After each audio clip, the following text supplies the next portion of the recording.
கிறிஸ்துவுக்குள்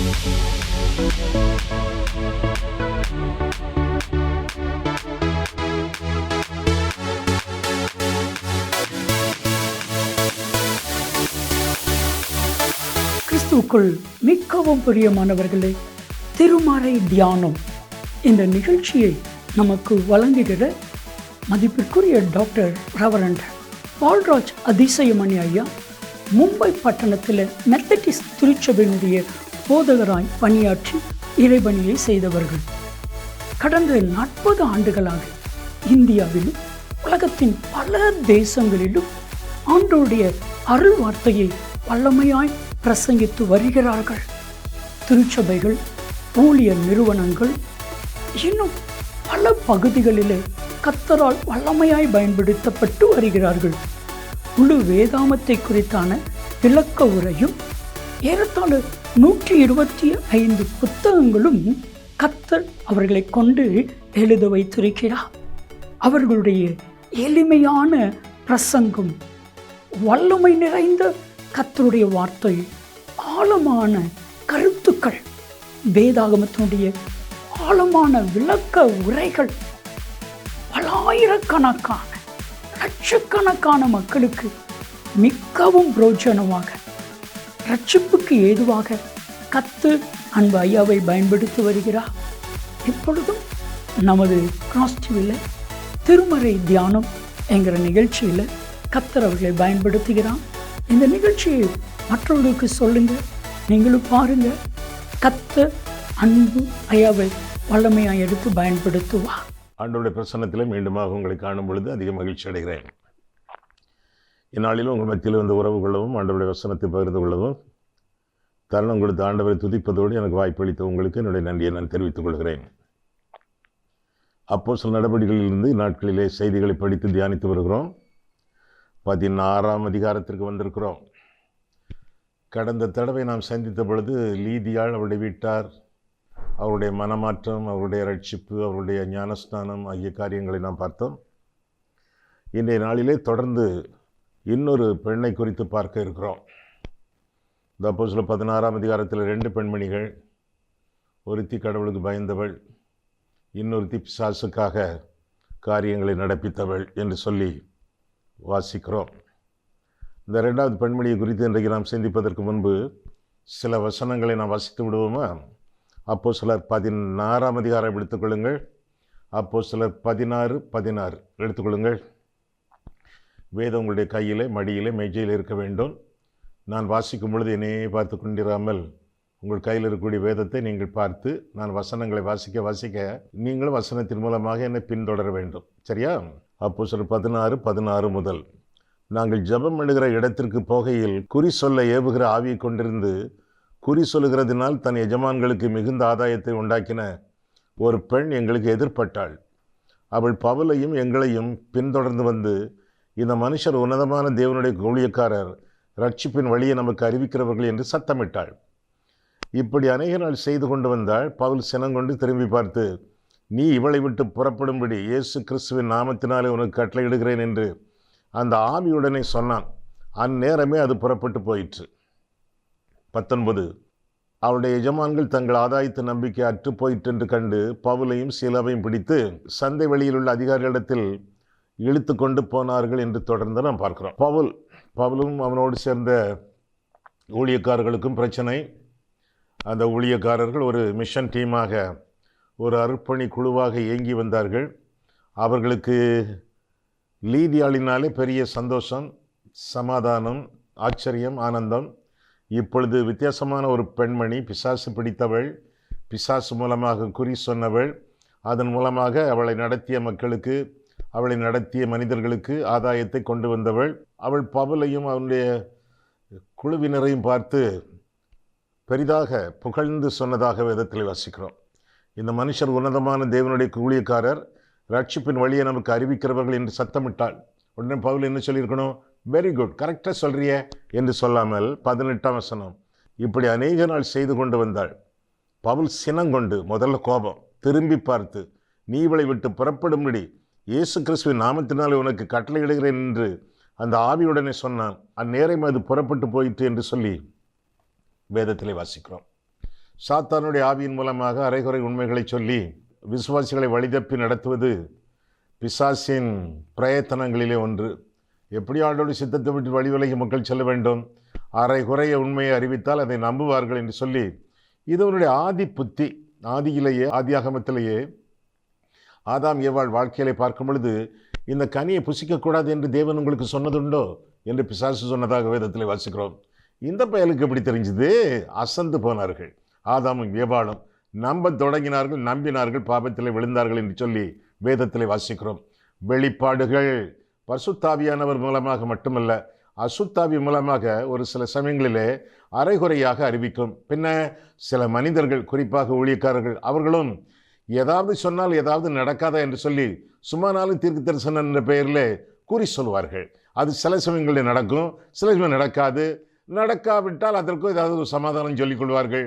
இது கர்த்தருக்கு சித்தம் இல்லை, கர்த்தர் மனம் மாறிவிட்டார், ஆண்டவர் சொன்னதை அவர் நிறைவேற்றவில்லை என்று சொல்லி கடைசியில் கர்த்தர் மேலேயே பழி போட்டு தங்களுடைய காரியத்திற்கு விவாதம் பண்ணுவார்கள். எப்படி பண்ணுவார்கள்? நினைவை அழிக்க வேண்டும் என்று ஆண்டவர் சொன்னாரா? ஆமாம். அதற்கு விரோதமாக பேசு என்று சொன்னாரா யோனாவினிடத்தில்? ஆமாம். அழித்தாரா? இல்லை. பார்த்தீங்களா, சில சமயங்களிலே கடவுள் சொன்னது கடவுளே மீறுவாருங்கிற மாதிரி அந்த அர்த்தத்திலே சொல்லி நம்மை குழப்பக்கூடிய, ஏமாற்றக்கூடிய ஊழியக்காரர்களும் இந்நாட்களிலே பெருகி வருகிறார்கள். சரி, ஒவ்வொன்றாக பார்ப்போமே. முதலாவதாக அஞ்சனம். அஞ்சனம்னா குறி சொல்லுதல். குறி சொல்லுதல். இப்போ நம்மளாம் தீர்க்க தரிசனம் சொல்கிறோமே, அதே மாதிரி பிசாசு சொல்லக்கூடிய தீர்க்க தரிசனம் அஞ்சனம், குறி சொல்லுதல் என்று சொல்லி வேதம் நமக்கு கற்றுக் கொடுக்கிறது. 2 கொரிந்தியர் பாருங்கள். 2 கொரிந்தியர் 11ஆம் அதிகாரம் 13ஆம் வசனம் முதலாக பார்க்கும் பொழுது, அப்படிப்பட்டவர்கள் கள்ள அப்போஸ்தலர்கள், கபடமுள்ள வேலையாட்கள், கிறிஸ்துவனுடைய அப்போஸ்தலரின் வேஷத்தை தரித்து கொண்டவர்களாக இருக்கிறார்கள். அது ஆச்சரியமல்ல, சாத்தானும் ஒளியின் தூதனுடைய வேஷத்தை தரித்து கொள்வானே என்று சொல்லி பார்க்கிறோம். அவருடைய முடிவு என்னாகும்? 15. ஆகையால் அவனுடைய ஊழியக்காரரும் நீதியின் ஊழியக்காரருடைய வேஷத்தை தரித்து கொண்டால் அது ஆச்சரியம் அல்லவே, அவர்கள் முடிவு அவர்கள் கிரியைகளுக்கு தக்கதாக இருக்கும் என்று சொல்லி தொடர்ந்து நாம் வாசிக்கிறோம். ஆக சாத்தானும் ஒளியின் தூதனுடைய வேஷத்தை தரித்து கொண்டு பொய்யை உண்மை என திரித்து ஆட்களை குழப்பி அவர்களை விசுவாசத்திலிருந்து கெடுப்பான் என்று சொல்லி வேதத்தில் இருந்து நாம் தெளிவாக வாசிக்கிறோம். பிசாசு பிசாசு என்று சொல்லி ரொம்ப அவனை வைகிறோமே, ஏசுகிறோமே. நம்மை விட பிசாசு விசுவாசத்தில் பெரியவனா சிறியவனா? முதல்ல யோசித்து பார்ப்போம். அதை குறித்து பிசாசுகள் விசுவாசித்து நடுங்குகின்றன என்று வேதம் சொல்கிறது. யாக்கோபு 2. நான் விசுவாசித்து நடுங்க மாட்டோம், மற்றவங்களை நம்ம நடுங்க வைப்போம். நம்ம வசனத்துக்கு நடுங்கக்கூடிய ஆட்கள் அல்ல. பிசாசுகிட்ட ஆண்டவர் ஒரு கட்டளை போட்டால் இவனை விட்டு போ அப்படின்னு சொன்னால் போயிடும். பிசாசுகள் கீழ்ப்படுகின்றன, நம்ம கீழ்ப்படியவே மாட்டோம். நம்ம கிளிப்பிள்ளைகள் மாதிரி அல்லேலுயா அல்லேலுயா ஆமேன் ஆமேன் இப்படி சொல்லிக்கிட்டே இருப்போம் ஒழிய, தேவனுக்கு தேவை கிளிப்பிள்ளைகள் அல்ல, தேவனுக்கு தேவை கீழ்ப்படுகிற பிள்ளைகள். பிசாசுகள் கீழ்ப்படுகின்றன, நாம் கீழ்ப்படிவதில்லை. யோசித்து பார்ப்போமா? 3வதாக பிசாசுகள் அறிக்கை செய்கின்றன. இயேசுவே உம்மை இன்னார் என்று அறிவேன், நீ தேவனுடைய பரிசுத்தர், நீர் உன்னதமான தேவனுடைய குமாரன் என்றெல்லாம் பிசாசுகள் அறிக்கை செய்கின்றன. நம்ம வெட்கப்படுவோமே, கூச்சப்படுவோமே, பயப்படுவோமே. பக்கத்து வீட்டுக்காரங்களுக்கு ஆண்டவரை பற்றி சொல்லலையே, அந்த பேப்பர் போடுறாங்களே டெய்லி காலையில் வந்து, அந்த ஆளுகிட்ட நம்ம ஆண்டவரை பற்றி சொல்லலையே. பால் பாக்கெட் கொண்டு தந்துட்டு போகிறாங்களே, அவங்களுக்கு ஆண்டவரை பற்றி சொல்லலையே. நம்ம பக்கத்தில் இருந்து பஸ்ஸில் பிரயாணம் பண்ணிக்கிட்டு இருக்காங்களே, அவங்களுக்கு ஆண்டவரை பற்றி நம்ம சொல்லவே இல்லையே. பக்கத்து பெஞ்சில் இருந்து படிச்சுக்கிட்டு இருக்காங்களே சக மாணவர் ஸ்கூலில் காலேஜில், அவங்ககிட்ட ஆண்டவரை பற்றி நம்ம சொல்லவே இல்லையே. பிசாசுகள் சொல்லுகின்றன, பப்ளிக்கா பகிரங்கமாக மற்றவர்கள் மத்தியிலே ஆண்டவரை குறித்து அறிவிப்பதாக பார்க்கிறோம். பிசாசுகள் நடுங்குகின்றன, நம்ம நடுங்கலை. பிசாசுகள் கீழ்ப்படுகின்றன, நம்ம கீழ்ப்படியலை. பிசாசுகள் அறிக்கை செய்கின்றன, நமக்கு அறிக்கை செய்ய வெட்கம், கூச்சம், பயம். யார் சிறந்த விசுவாசி? பிசாசா நம்மளா? ரொம்ப அற்பமாக நினைக்காதீங்க. நம்மளை விட ரொம்ப உஷாரானவன், நம்மளை விட ரொம்ப சுறுசுறுப்பானவன் பிசாசு என்பதை அறிந்து கொள்ள வேண்டும். சரி, முதலாவதாக அஞ்சனம்.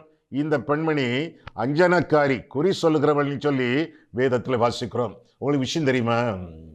சில விசுவாசிகள் கூட, ஊழியக்காரர்கள் கூட பிசாசுகளை கலந்துரையாடி, பிசாசுகளை கன்சல்ட் பண்ணி, பிசாசுகளின் மூலமாக பிசாசுகளை துரத்த பிரயத்தனம் பண்ணுகிறார்களே மற்ற மதத்தினர், அவர்களை எல்லாம் சேர்த்து வைத்து, அவர்களுக்கு விருந்து வைத்து, அவர்களுக்கு ஒரு நன்கொடை கொடுத்து அவர்களிடமிருந்து பிசாசு துரத்தக்கூடிய முறைகளை கற்றுக்கொண்டிருக்கிறார்கள். தெரியுமா உங்களுக்கு? ஒரு ஆதாரம் உங்களுக்கு சொல்லட்டா? வேதத்திலிருந்து எரேமியா பாருங்கள்.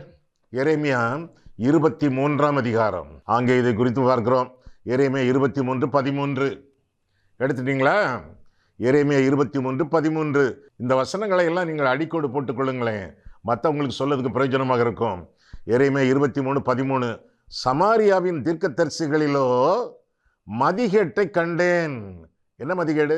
பாகாலை கொண்டு, பாகால்னா பிசாசு, புறஜாதிகள் வணங்கி கொண்டிருந்த அவர்களுக்கு அடுத்த ஒரு தெய்வம், பாகாலை கொண்டு தீர்க்க தரிசனம் சொல்லி, பாகாலை கொண்டு தீர்க்க தரிசனம் சொல்லி இஸ்ரவேல் என்னும் என் ஜனத்தை மோசம் போக்கினார்கள் அப்படின்னு வாசிக்கிறோமே. அடுத்த வசனம் 14. எருசலேமின் தீர்க்க தரிசிகளிலும் திடுக்கிடத்தக்க காரியத்தை காண்கிறேன். விபசாரம் பண்ணி வஞ்சகமாய் நடந்து ஒருவரும் தன் பொல்லாப்பை விட்டு திரும்பாதபடிக்கு பொல்லாதவர்களின் கைகளை திடப்படுத்துகிறார்கள். அவர்கள் எல்லாரும் எனக்கு சோதமை போலும் அதன் குடிகள் குமோராவை போலும் இருக்கிறார்கள் என்று தொடர்ந்து கள்ள தீர்க்க தரிசிகளை பற்றி ஆண்டவர் பாரப்படுவதாக, அவர்களை கண்டனம் செய்வதாக இந்த பகுதியிலே நான் வாசிக்கிறோம். பிசாசுகளின் அஞ்சனம், பிசாசுகளின் உதவியோடு கிறிஸ்தவ ஊழியர்கள் சொல்லக்கூடிய தீர்க்க தரிசனங்கள் பெருகி வருகின்றன. இந்நாட்களிலே பாரப்படுகிறேன், வேதனைப்படுகிறேன். என்ன செய்ய? ஒரு காலத்தில் ரொம்ப ஒயல்டா தீர்க்க தரிசனம் சொன்னாங்க. இப்போ ஆளாளா திட்டின பிறகு, யூடியூப்ல பலரும் பலவிதமாக இவர்களை கிண்டல் பண்ணின பிறகு கொஞ்சம் மைல்டா சொல்லி கொண்டிருக்கிறார்கள். ரொம்ப காரசாரமா சொன்னாங்க ஆதியில, இப்போ அந்த காரசாரத்தை குறைச்சிருக்காங்க. அவ்வளவுதானே ஒழிய திருந்தவில்லை, தங்களுடைய பாவத்தை அறிக்கையிடவில்லை. நான் சொன்ன பொய் தீர்க்க தரிசனங்கள்லாம் தப்பு என்று சொல்லி பொதுமக்களிடத்தில் மன்னிப்பு கேட்கவில்லை. அவருடைய முடிவு அவர்களை கிரியக்கத்தக்கதாக இருக்கும் என்று சொல்லி தேவன் திருவளம் பெற்றுவதாக நாம் வேதத்தில் என்ன வாசிக்கிறோம். ஆக அரைகுறை உண்மைகளை அறிவித்து விசுவாசிகளை திசை திருப்புவது இந்த பிசாசினாலே தீர்க்க தரிசனம் சொல்லுகிற குறி சொல்லுகிற மக்கள். அது மட்டுமில்ல, பிசாசுகளின் உதவியோடு குறி சொல்லக்கூடிய கிறிஸ்தவ தீர்க்க தரிசிகள் அவர்களுடைய பழக்கங்களாக இந்நாட்களிலே இருக்கிறது. ஐயா, குறி சொல்வது தப்பா ஐயா?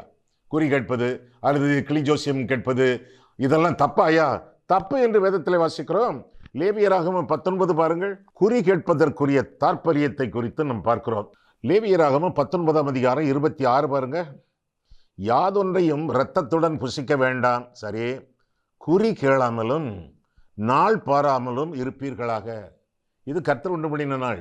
இந்த நாளிலே கழிகுற கடவும் என்றுதான் வேதம் சொல்கிறது ஒழிய நாள் பார்க்கிறவர்கள், நட்சத்திரம் பார்க்கிறவர்கள் இவர்களை எல்லாம் ஏசாயா கடிந்து கொள்வதாக ஏசாயா தீர்க்க தரிசனத்திலே முதல் 5 அதிகாரங்களிலே நாம் பார்க்கிறோம்.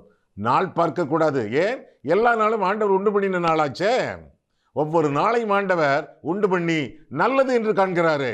ஆக நாள் பார்ப்பது, நட்சத்திரம் பார்ப்பது, குறி கேட்பது தவறு என்று சொல்லி வேதம் சொல்லுகிறது. அது மட்டுமல்ல, இதை 19ஆம் அதிகாரத்திலே 31ஆம் வசனத்திலே நான் பார்க்கும் பொழுது 31 என்ன சொல்லுது? அஞ்சனம் பார்க்கிறவர்களை நாடி குறி சொல்லுகிறவர்களை தேடாதிருங்கள், அவர்களாலே தீட்டப்பட வேண்டாம், நான் உங்கள் தேவனாகிய கர்த்தர் என்று சொல்லி வாசிக்கிறோம். குறி சொல்லுகிறவர்களை நாடாதிருங்கள், தேடாதிருங்கள், குறி சொல்லுதலை கேளாதிருங்கள். இதெல்லாம் வேதம் போதிக்கக்கூடிய கண்டன போதனைகள் என்று சொல்லி வேதத்தில் என்ன வாசிக்கிறோம். குறி சொல்லுகிறவர்கள் அறுப்புண்டு போவார்கள், அவர்கள் எனக்கு எதிரிகள் என்று சொல்லி ஆண்டவர் திருவளம் பெற்றுகிறார். எங்கெல்லாம்?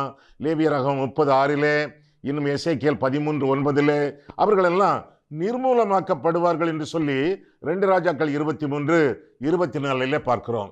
அவர்களெல்லாம் கொலைக்கு நியமிக்கப்பட்டவர்கள். எவர்கள்? குறி சொல்லுகிறவர்கள். கொலைக்கு நியமிக்கப்பட்டவர்கள் என்று சொல்லி லேவியராகமம் 20:27 பார்க்கிறோம். ஆரம்பத்திலே அஞ்சனம் பார்க்கிறவர்கள் எல்லாரையும் அகற்றிய சவுல் கடைசி நாட்களிலே அவனே அஞ்சனம் பார்க்க போனான் என்று சொல்லி வேதத்தில் வாசிக்கிறோம். அழிந்தார் என்று சொல்லி வேதம் நமக்கு கற்றுக் கொடுக்கிறது. ஐயா, குறி கேட்பது, ஜோசியம் பார்ப்பது, கிளி ஜோசியம் கேட்பது, ரேகை பார்ப்பது, வெற்றிலையிலே மை போட்டு பார்ப்பது இதெல்லாம் தப்பா ஐயா? நிச்சயமாக தப்பு. ஆண்டவருடைய இடத்தை இவைகளெல்லாம் ஆக்கிரமிப்பதனாலே இவைகளெல்லாம் விக்கிரகங்கள், இவைகளெல்லாம் பிசாசுகள் என்று அறிய கடவோம். நாள் பார்ப்பது, தின பலன் பார்ப்பது, ஜோசியம் பார்ப்பது, உங்களுடைய கைரேகையை காட்டுங்கள் என்று கேட்பவர்களிடத்தில் கைரேகைகளை காட்டுவது இதெல்லாம் தேவனுக்கு புறம்பான பாவங்கள். குறுக்கு வழிகள். நம்முடைய வழி குருசின் வழி, சிலுவையின் வழி, குறுக்கு வழி அல்ல. வசனத்திற்கு இந்த குறி சொல்லுதல் எல்லாம் விரோதிகள் என்று அறிந்து கொள்ள வேண்டும். தேவனுடைய வசனம், கர்த்தருடைய வசனம் குறைவற்றதும் ஆத்துமாவை உயிர்ப்பிக்கிறதுமாய் இருக்கிறது. இந்த குறைவற்ற வசனத்தை விட்டுவிட்டு குறி சொல்லுதலை நாடிப்போனால் அது கொலைக்கு நியமிக்கப்படக்கூடிய காரியம் என்று சொல்லி வேதத்தில் வாசிக்கிறோம். இல்லையா, எனக்கு என்ன நடக்கும் என்று தெரிஞ்சாகணும் ஐயா, தரிசித்து நடவாமல் விசுவாசித்து நடக்கிறோம் என்று சொல்லி வேதத்தில் வாசிக்கிறோம். நம்முடைய காலங்கள் ஆண்டவருடைய கரத்தில் இருக்கிறது என்று சொல்லி வேதம் நமக்கு கற்றுக் கொடுக்கிறது. சிருஷ்டிகரை நம்பி நாடி விசுவாசித்து கீழ்ப்படிந்து வாழ வேண்டும் ஒழிய சிருஷ்டிகளை அல்ல. சந்திரனை பார்ப்பது, சூரிய நமஸ்காரம் பண்ணுவது, நட்சத்திரங்களை பார்ப்பது, ஆஹா, சிருஷ்டிகளை அல்ல, சிருஷ்டிகரை நம்பி நாடி ஜீவித்து வாழ வேண்டியது நம்முடைய கடமை. ஆக அஞ்சனத்திற்கு விலகுவோம். முதலாவதாக அஞ்சனம், இரண்டாவதாக ஆதாயம். 16ஆம் வசனம் பாருங்கள். அப்போஸ்தலர் 16ஆம் அதிகாரத்திலே 16 முதல் மீண்டும், நாங்கள் ஜெபம் பண்ணுகிற இடத்திற்கு போகையில் குறி சொல்ல ஏவுகிற ஆவியை கொண்டிருந்து குறி சொல்லுகிறதினால் தன் எஜமான்களுக்கு மிகுந்த ஆதாயத்தை உண்டாக்கின ஒரு பெண் எங்களுக்கு எதிர்பட்டாள் என்று சொல்லி வேதத்திலே வாசிக்கிறோம். அவள் எதிர்பட்டு பவுலையும் அவனோடு இருந்தவர் புகழ்ந்தாலும் பவுல் அவளை அடக்கினதாக வேதத்திலே வாசிக்கிறோம். ஆக காசுக்காக குறி சொல்லுதல். காசு போட்டால் கிளி வந்து ஜோசிய கார்டை எடுத்து கொடுக்கும். காசு, எல்லாமே காசு தான். வேதத்தில் வாசிக்கிறோம். குறிப்பாக அப்போஸ்தலருடைய நடவடிக்கைகளை பார்க்கிறோம். காசுக்காக கர்த்தரை மீறி வாழ்ந்த மனிதர்களை குறித்து அங்கே சந்திக்கிறோம். அனனியா சப்பீராள் 5ஆம் அதிகாரம் காசுதானே அவர்களுடைய பிரச்சனையாக இருந்தது. மாயவித்தைக்காரனாகிய சீமோன் 8ஆம் அதிகாரம் அப்போஸ்தலர் 8 காசு அவனுக்கு ஒரு பெரிய பிரச்சனையாக இருந்தது. 19ஆம் அதிகாரம் தெமத்ரி என்ற மனுஷன், காசு வியாபாரம் அவனுக்கு பெரிய பிரச்சனையாக இருந்தது. இப்படி பல இடங்களிலே அப்போஸ்தலர் நடவடிக்கைகளிலும் வேதத்தின் மற்ற புத்தகங்களிலும் அதிகாரங்களிலும் காசுக்காக வேலை செய்தவர்களை பார்க்கிறோம். காசு அல்ல, பொருள் அல்ல, பரம்பொருள். ஆண்டவராகிய தெய்வத்திற்கு நம்முடைய வாழ்க்கை அர்ப்பணித்து முதலாவது தேவனுடைய ராஜ்யத்தை அவருடைய நீதியும் தேடி வாழும் பொழுது இகபர நன்மைகள் எல்லாம் நமக்கு கூட கொடுக்கப்படும் என்று சொல்லி வேதத்திலே வாசிக்கிறோம். பறந்து செல்லும் பொருள் மேல் உன் கண்களை பறக்க விடுவானேன் என்று சொல்லி வேதம் கற்றுக் கொடுக்கிறது. பண ஆசை எல்லா தீமைக்கும் வேறானது என்று சொல்லி வேதத்தில் நான் வாசிக்கிறோம். ஆக பண ஆசையை விட்டுவிட்டு ஆண்டவருக்கு நம்முடைய வாழ்க்கையை பூரணமாக ஒப்பு கொடுத்து வாழ வேண்டியது நம்முடைய கடமை. இந்த பெண்ணை அதட்டியதாலே அவளுக்குள் இருந்த அசுத்தாவி அவளை விட்டு போயிற்று. பிறகு என்ன, அவள் குறி சொல்லுதல் அதோடு நின்று போயிற்று. அதனால் என்ன, அவளை வைத்து நடத்துகிறவர்கள் அவர்களுடைய ஆதாயம் போயிற்று, நீங்கிற்று என்று சொல்லி இந்த பகுதியிலே நான் வாசிக்கிறோம். 17 பாருங்கள், 17ஆம் வசனம். அப்போஸ்தலர் 16:17. அவள் பவுலையும் எங்களையும் பின்தொடர்ந்து வந்து, இந்த மனுஷர் உன்னதமான தேவனுடைய ஊழியக்காரர், ரட்சிப்பின் வழியை நமக்கு அறிவிக்கிறவர்கள் என்று சத்தமிட்டாள். இப்படி அநேக நாள் செய்து கொண்டு வந்தாள். பவுல் சினங்கொண்டு திரும்பி பார்த்து, நீ இவளை விட்டு புறப்படும்படி இயேசு கிறிஸ்துவின் நாமத்தினாலே உனக்கு கட்டளையிடுகிறேன் என்று அந்த ஆவியுடனே சொன்னான். அந்நேரமே அது புறப்பட்டு போயிற்று. எல்லாம் போச்சா? 19ஆம் வசனம். அவருடைய எஜமான்கள் தங்கள் ஆதாயத்து நம்பிக்கை அற்று போயிற்று என்று கண்டு பவுலையும் சீலாவையும் பிடித்து சந்தை வெளியில் உள்ள அதிகாரிகளிடத்தில் இழுத்து கொண்டு போனார்கள் என்று சொல்லி வாசிக்கிறோம். ஆதாயம் போச்சு, இந்த ஆட்களை விடக்கூடாது, இவங்க தானே காரணம் அதுக்கெல்லாம் என்று சொல்லி அவர்களை பழிவாங்க, அவர்களுக்கு பிரச்சனைகளை உண்டாக்க அவர்கள் துணிந்தார்கள் என்று சொல்லி வேதத்திலே வாசிக்கிறோம். பிசாசு புறப்பட்டு போயிட்டு இயேசு கிறிஸ்துவின் நாமத்தை சொன்ன உடனே நம்ம எத்தனையோ தடவை சொல்லி பார்க்குறோமே, பிசாசுகளை துரத்த நான் வந்திருக்கிறேன். இங்கே யாருக்கோ பிசாசு பிடிச்சிருக்காம உங்கள் வீட்டில் பிசாசை துரத்த நான் வந்திருக்கேன் என்று சொல்லுகிறோம். பிசாசு நம்மளை துரத்துது, நம்ம பிசாசை துரத்த முடியல. அடுத்த வாரம் வரேன், இன்னும் அதிக உபவாசத்தோடு நான் வரேன் என்று சொல்லி போகிறோம். அடுத்த வாரம் வரேன், அடுத்த வாரம் வரோம், அந்த பிசாசு கேன்னு சிரிக்குது, நம்மளை துரத்துது. பிசாசை துரத்த முடியலையே. ஏன் துரத்த முடியல? எப்படி துரத்தலாம்? முதல்ல இந்த பகுதியிலே சொல்லப்பட்ட வார்த்தை இயேசு கிறிஸ்துவின் நாமம், அந்த நாமத்தை உச்சரிக்க வேண்டும். இரண்டாவதாக ஆண்டவருடைய சுவிசேஷத்தை அந்த ஆளுக்கு சொல்ல வேண்டும், அந்த வீட்டாருக்கு சொல்ல வேண்டும். பிசாசு பிடித்தாள் ஒரே ஆளாக இருக்கலாம், ஆனால் அவங்கள சுற்றி வீட்டில் உள்ளவங்களா இருப்பாங்களா, எல்லாருக்கும் சுவிசேஷத்தை சொல்ல வேண்டும். இயேசுவானவர் இந்த உலகத்திலே உங்களுடைய ரட்சிப்புக்காக வந்தார், சிலுவையிலே உங்களுக்காக மரித்தார். நீங்கள் பாவத்திலிருந்து மனம் திரும்பி அவரை ரட்சகராக ஏற்றுக்கொள்ள வேண்டும் அப்படின்னு சொல்லணும். ஐயா, பிசாசு பிடித்த ஆளு ரொம்ப செஞ்சலத்தோடு அங்கேயும் இங்கேயும் அலைக்கழிக்கப்படுத நம்ம சொல்றது விளங்கும் ஐயா? விளங்கும். தேவனுடைய வசனம் ஆவியாயும் ஜீவனாயும் இருக்கிறது. அந்த வசனத்தை சொல்லும் பொழுது ஆவி ஜீவன் எப்படி போகும் என்று நமக்கு தெரியாது, அது எப்படி போகும் என்று ஆண்டவருக்கு தெரியும். சொல்ல வேண்டியது நம்முடைய கடமை என்று சொல்லி வேதத்திலே வாசிக்கிறோம். நம் தேவனுடைய விரலினாலே பிசாசுகளை துரத்துகிறதுனாலே தேவனுடைய ராஜ்யம் உங்களுக்குள் வந்ததே அப்படின்னு சொல்லி வேதத்தில் வாசிக்கிறோம். லூக்கா 11:20 நாம் பார்க்கிறோம், தேவனுடைய விரலினாலே பிசாசுகள் துரத்தப்படுகின்றன. என்ன காரணம்? தேவனுடைய ராஜ்யம் அவர்களுக்குள்ளே வர. அப்போ பிசாசுகள் துரத்தப்படுவதற்கு முக்கியமான காரணம் என்ன? நம்முடைய வெற்றியை கொண்டாடவா, நம்முடைய திறமையை காட்டவா, நம்ம பெரிய விசுவாசி, நாம் ஒரு பெரிய பழுத்த விசுவாசி என்பதை காட்டவா? ஆஹா, தேவனுடைய ராஜ்யம், ரட்சிப்பு அவர்களுடைய இருதயத்திலே வர வேண்டும். அதுதான் குறிக்கோள். அந்த ரட்சிப்பின் செய்தியை சொல்லாமல் சென்றால் நம்மையே நாம் ஏமாற்றிக் கொண்டிருக்கிறோம். பிசாசுகளினால் நாம் துரத்தப்படுகிறோம். பிசாசுகள் துரத்தப்பட்ட பிறகு கூட ஆண்டவருடைய சுவிசேஷத்தை சொல்லிக்கொண்டே இருக்க வேண்டும். அதே லூக்கா 11 பாருங்கள், 24 முதல். அதே லூக்கா 11 24 முதலாக பார்க்கும் பொழுது, அசுத்தாவி ஒரு மனுஷனை விட்டு புறப்படும் போது வறண்ட இடங்களில் அலைந்து இளைப்பாறுதல் தேடியும் கண்டடையாமல் நான் விட்டு வந்த என் வீட்டுக்கு திரும்பி போவேன் என்று சொல்லி அதில் வரும்போது அது பெருக்கி ஜோடிக்கப்பட்டிருக்க கண்டு திரும்பி போய், யாரு? அந்த புறப்பட்டு போன அசுத்தாவி திரும்பி போய் எங்க இருந்து கிளம்பி போச்சுதோ அந்த வீட்டுக்கே, அந்த இருதயத்துக்கே, அந்த சரீரத்துக்கே திரும்பி போய் தன்னிலும் பொல்லாத வேறு 7 ஆவிகளை கூட்டிக் கொண்டு வந்து உட்புகுந்து அங்கே குடியிருக்கும். அப்பொழுது அந்த மனுஷனுடைய முன்னிலைமையிலும் அவன் பின்னிலைமை அதிக கேடுள்ளதாக இருக்கும் என்றார் என்று சொல்லி வாசிக்கிறோம். ஒரு மனுஷனை விட்டு, ஒரு மனுஷியை விட்டு அசுத்தாவி புறப்பட்டு போனால் உடனடியாக சுவிசேஷம், உடனடியாக ஆண்டவரை அந்த ஆள் ஏற்றுக்கொள்ள வேண்டும். இல்ல, ஒரு ஆவிதானே போச்சு, இன்னும் 8 வந்துருமே மொத்தத்துல. ஆக சுவிசேஷத்தை சொல்வது ரொம்ப முக்கியமான கடமை என்று சொல்லி வேதம் நமக்கு கற்றுக் கொடுக்கிறது. அது மட்டுமல்ல, ஒருவேளை அந்த வீடுகளிலே அசுத்தமான விக்கிரகங்கள், அசுத்தமான படங்கள், அசுத்தமான மாலை போட்ட படங்கள் இதெல்லாம் இருக்கும் என்றால் தூக்கி எறிய வேண்டும்.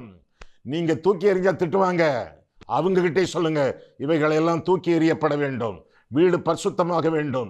இயேசுவின் நாமத்தினாலே, அவருடைய ஆவியினாலே, அவருடைய இரத்தத்தினாலே இந்த வீட்டையை நாங்கள் கழுவி சுத்திகரிக்க போகிறோம். இந்த நபரையும் சுத்திகரிக்க போகிறோம். அதற்கு ஆயத்தமாக இருக்கிறீர்களா? தூக்கி எறிவீர்களா என்று கேளுங்கள். ஐயோ, அது எங்களுக்கு தெய்வ குத்தமாயிரும், எடுக்க மாட்டோம் அப்படின்னு சொன்னா நீங்கள் விலகுங்கள். உடனடியாக அந்த வீட்டை விலகுங்கள். நீங்கள் பிசாசு துரத்தினது போதும். இல்லை என்றால் பிசாசு உங்களை துரத்தும். உங்களுக்கு கீழ்ப்படியாதவர்களிடத்திலே உங்களுக்கு என்ன வேலை? நீங்கள் சொல்லுவதை அவர்கள் செய்ய வேண்டும். இல்ல, இடத்தை காலி பண்ணுங்கள். அங்கே உள்ள அசுத்தமான விக்கிரகங்கள், படங்கள் எல்லாம் அகற்றப்பட வேண்டும். அதற்கு பிறகும் தொடர்ந்து சுவிசேஷத்தை சொல்லி ஆண்டவருடைய நாமத்தினாலே ஜெபிக்க வேண்டும்.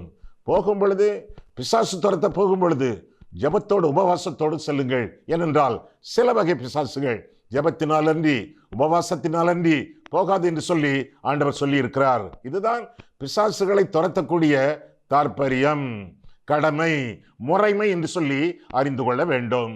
ஆக முதலாவதாக அஞ்சனம், இரண்டாவதாக ஆதாயம், மூன்றாவதாக அவமானம். சுத்தி இருந்தவங்களுக்கு ஆதாயம் போச்சேன்னு எண்ணுகிறவர்களுக்கு எவ்வளவு தூரம் வருத்தம் இருக்கும், எவ்வளவு தூரம் கோபம் இருக்கும். என்ன செய்தாங்க? 19 முதல் பாருங்கள், 19 முதல். அப்போஸ்தலர் 16:19 முதல். அவருடைய எஜமான்கள் தங்கள் ஆதாயத்து நம்பிக்கை அற்று போயிற்று என்று கண்டு பவுலையும் சீலாவையும் பிடித்து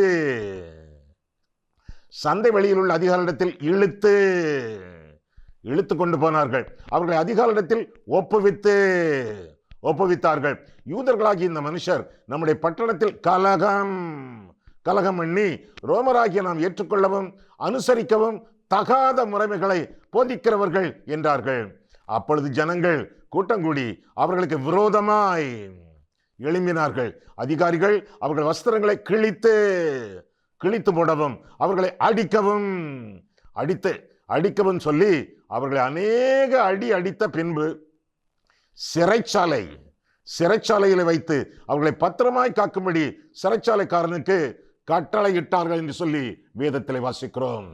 அநேக அவமானங்களை பவுலும் சீலாவும் மற்றவர்களும் சந்திக்க வேண்டியதாய் இருந்தது, சகிக்க வேண்டியதாய் இருந்தது என்று சொல்லி வேதத்தில் வாசிக்கிறோம். ஆண்டவரே அவர்களை தண்டியும் என்று பவுலும் சீலாவும் ஜெபிக்கவில்லை. அவர்களை அவமானப்படுத்தும் ஆண்டவரை பழிவாங்கும் என்று சொல்லி அவர்கள் ஜெபிக்கவில்லை.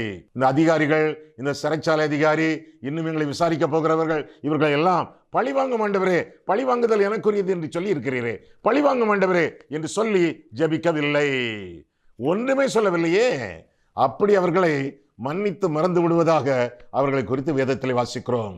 அடித்தார்கள், அவமானப்படுத்தினார்கள், துரத்தினார்கள், சிறைச்சாலையை அடைத்தார்கள், பாட்டுத்தான் பாடினார்கள், சந்தோஷம்தான் பட்டார்கள், தேவனைத்தான் துதித்தார்கள். அந்த சத்துருக்களை அவர்கள் சபிக்கவில்லையே, ஆண்டவரை அவர்களை பழிவாங்கும் என்று சொல்லவில்லையே, எதிர்மாறாக ஒன்றுமே சொல்லவில்லையே, மாறாக ஆண்டவரை துதித்து போற்றினார்கள் என்று சொல்லி வேதத்தில் என்ன வாசிக்கிறோம்?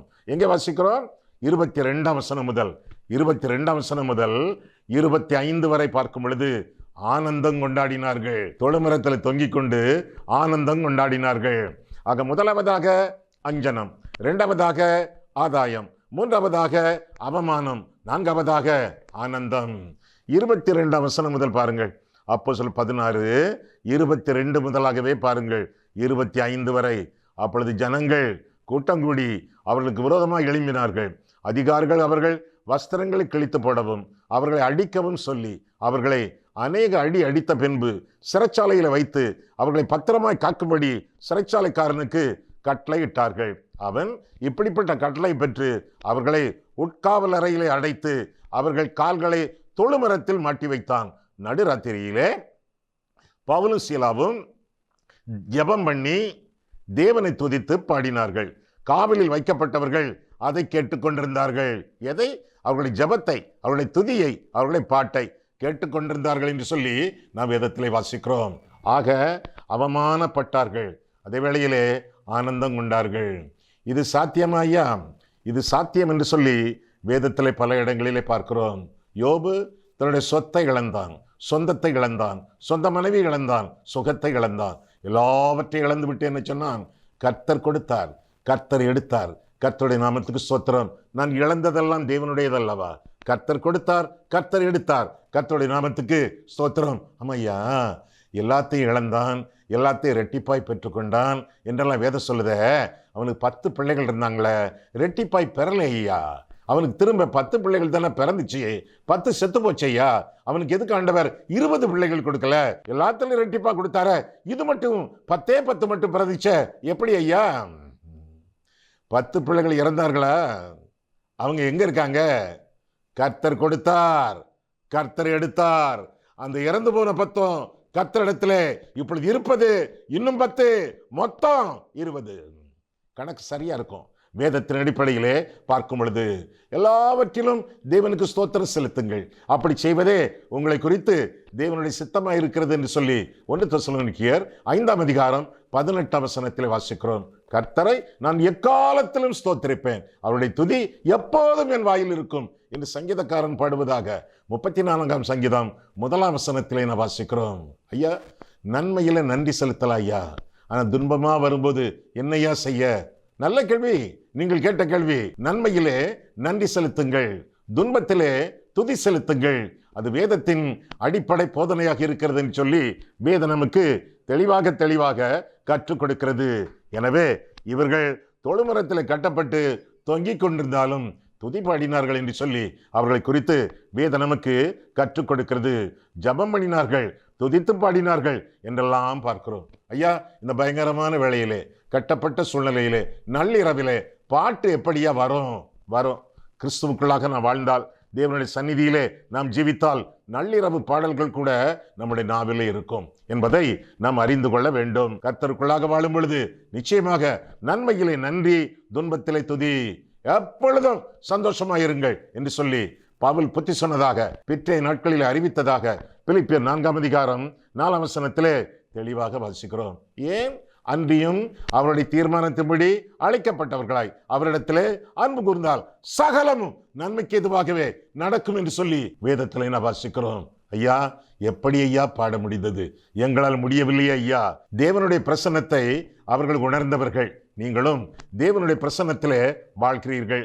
தேவனுடைய வாக்குத்தத்தங்களை அவர்கள் அறிந்தவர்கள். அவருடைய வாழ்க்கை குறித்த வாக்குத்தத்தங்கள். நீங்களும் வாக்குத்தத்தங்களின் அடிப்படையிலே வாழுங்கள்.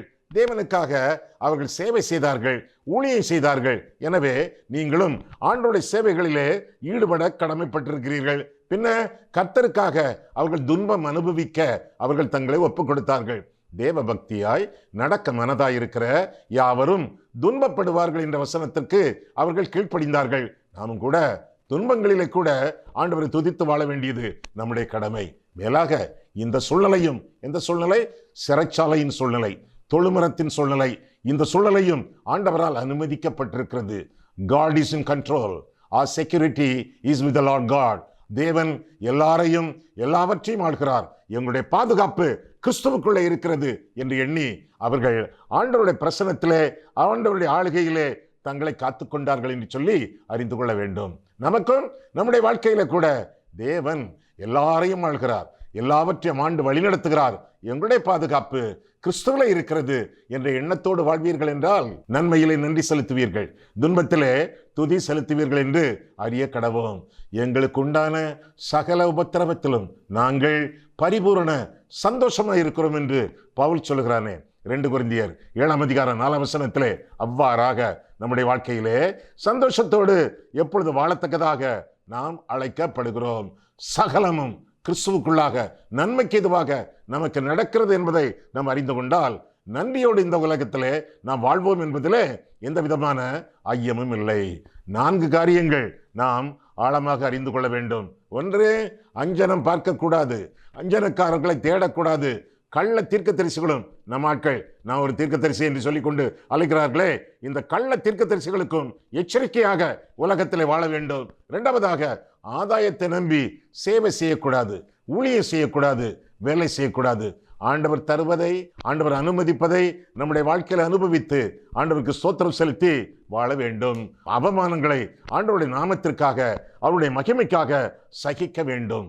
எல்லா நிலைமைகளிலும் ஆனந்தத்தோடு வாழ வேண்டும். காரணம், ஆவியின் கனியோ அன்பு, சந்தோஷம். கண்களை மூடுவோம், கர்த்தரை பார்ப்போம். எங்களை நேசிக்கிற அன்புள்ள ஆண்டவரே, உம்முடைய பிள்ளைகளாக உம்முடைய சமூகத்தில் கூடி ஜெபிக்கிறோம். அஞ்சனத்திற்கும் அஞ்சனக்காரர்களுக்கு விலகி ஓட வேண்டும், அப்படிப்பட்டவர்களை தேடக்கூடாது என்று நீர் கற்பித்தீர். அதற்காக ஸ்தோத்திர சுவாமி. ஆதாயத்தை எண்ணி இந்த உலகத்திலே நாங்கள் வாழாமல் ஆண்டவருடைய மகிமையையும் ஆண்டவருடைய மகிழ்ச்சியையும் நாங்கள் எண்ணி வாழத்துக்கதாக ஆண்டவர் எங்களுக்கு உதவி செய்யும். உலகத்தில் உங்களுக்கு உபத்திரவு உண்டு, ஆனாலும் திடன் கொள்ளுங்கள், நான் உலகத்தை ஜெயித்தேன் என்று சொன்னீரே கர்த்தாவே. எனவே உம்முடைய நாமத்திற்காக எந்த அவமானத்தை நாங்கள் சகித்து வாழத்தக்கதாக எங்களுக்கு அருள் செய்யும். எப்பொழுதும் ஆனந்தம் என்பது எங்களுடைய வாழ்க்கையின் அடிப்படை முறையாக விளங்கத்தக்கதாக அருள் செய்யும். இயேசு கிறிஸ்துவின் நாமத்தில் ஜெபிக்கிறோம் பிதாவே, ஆமென்.